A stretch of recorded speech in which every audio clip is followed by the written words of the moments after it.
8-time MVP na si Junmar Fajardo, binuhat ang San Miguel. Ito'y matapos maghalimaw sa una niyang laro sa Governors Cup.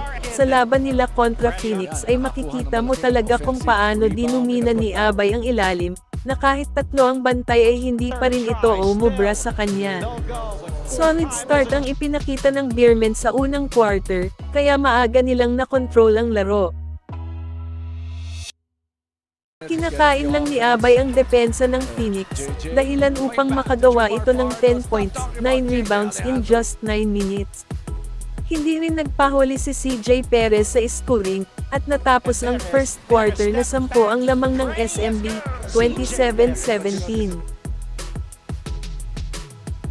Sa second quarter, ayaw pa ring magpatinag ni Junmar at sumabay na rin si Jeron Teng. Tahimik naman at hindi pa nagparamdam ang import ng SMB na si Jordan Adams. Bahagya namang nakahabol ang Phoenix nang biglang uminit ang shooting ng mga lokal. Kumana ng 4-point basket si Rafi Verano at nahawa na rin si JJ Alejandro. Hindi rin nagpahuli ang rookie na si Kai Balongay, dahilan para maibaba nila sa 4 ang kalamangan ng Beermen, 56-52. Natapos ang second quarter na may double-double performance si Abay, 21 points at 14 rebounds.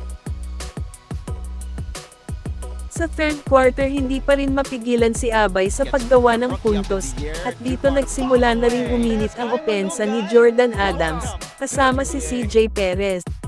Under 6 minutes ay nakalamang na ang Phoenix ng isa, sa pamamagitan ng hawk shot ni Javius Maquinas, at kaagad namang binawi ni Abay ang kalamangan.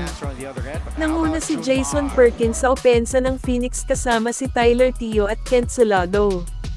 86-77 ang score nang matapos ang third quarter.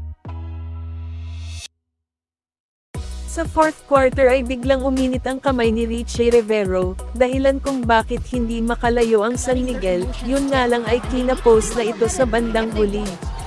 Panalo ang SMB sa score na 111-107.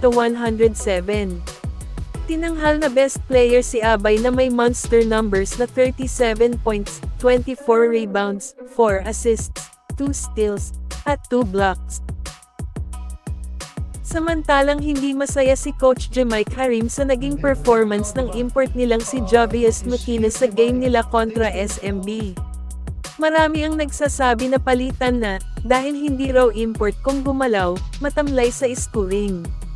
Siguro ay naninibago pa ito sa physicality ng laro sa PBA, kaya pwede namang bigyan pa ng isa pang pagkakataon, malay natin baka sa susunod na laro nila ay babawi na ito ng bonggang-bongga.